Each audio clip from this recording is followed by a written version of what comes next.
చాలా రోజుల నుంచి ఈ కార్యక్రమం కోసం అడుగుతూ ఉన్నాడు. ఆ తర్వాత భరతభూషణ్ సార్ చెప్తా, వాళ్ళందరూ మనందరికన్నా ముందే, ముఖ్యంగా నాకన్నా ముందే రామచంద్రయ్య గారు కూడా, భట్టు రామచంద్రయ్య గారు కూడా 30 ఏళ్ళ నుంచి 40 ఏళ్ళ నుంచి, మొన్న ఎవరో ఒక పెద్ద మనిషి నా దగ్గరికి వచ్చాడు. ఆయన చెప్తూ ఉన్నాడు నాగారం అంజన్న గురించి. 1980 నుంచి చెప్తూ ఉన్నాడు. నాకు తెలియదు అంత చరిత్ర. తెలంగాణ భువనగిరిలో తెలంగాణ డిక్లరేషన్ సభ జరిగినప్పుడు, భువనగిరి డిక్లరేషన్ సభ జరిగినప్పటి నుంచే అంజన్న నాకు తెలుసు. అంటే ఒక 20-25 ఏళ్ళుగా తెలుసు.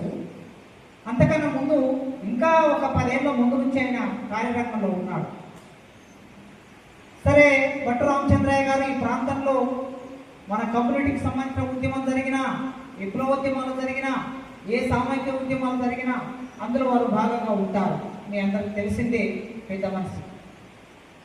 భరతభూషణ్ సారు అత్యున్నతమైన సివిల్ సర్వీసెస్ రాసి ఆ ఉద్యోగం సంపాదించి కేవలం ఉద్యోగం మాత్రమే చేసుకోకుండా ఈ సమాజం కోసం తనకు తోచిన పద్ధతిలో వర్గీకరణ ఉద్యమం వస్తే వర్గీకరణ ఉద్యమంతో ఉన్నాడు.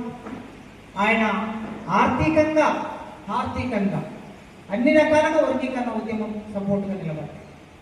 ఎన్ని సమస్యలు వచ్చినా, ఎన్ని ఒడిదుడుకులు ఉద్యమంలో వచ్చినా, ఎగుడు దిగుళ్ళు వచ్చినా ఆ ఉద్యమాన్ని అంటిపెట్టుకొని వర్గీకరణ అయ్యే వరకు ఆయన పనిచేశారు.